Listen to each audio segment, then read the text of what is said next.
Қайырлы күн.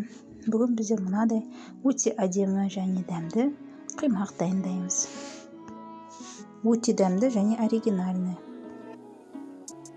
Піскеннен кейін былай етіп бөлсек қолымызбен, онда қытырлап бөлінеді.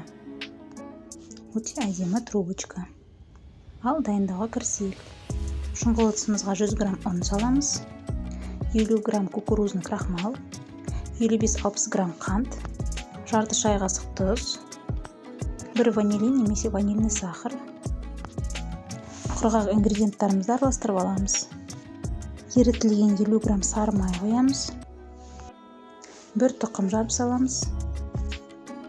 Азғантай араластырып, үстіне 170 грамм жылы сүт құямыз. Венчегімізбен жақсылап араластырамыз.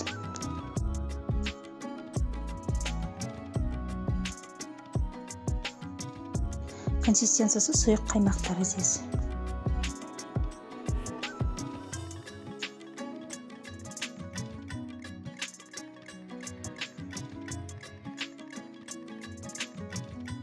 Ыңғайлы қылып кондитерский мешогымызға құйып аламыз.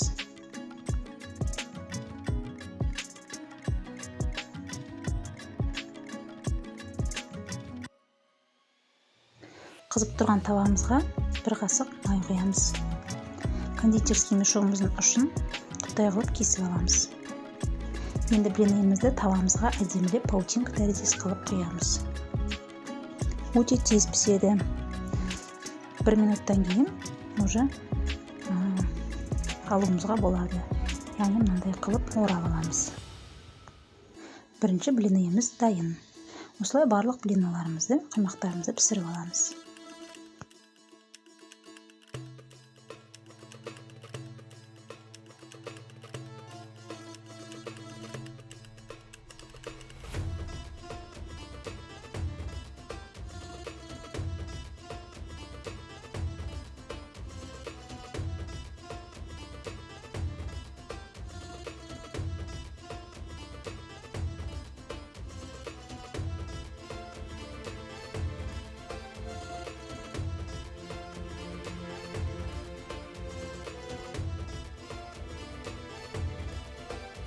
Мінекей өте әдемі және дәмді қимағымыз дайын.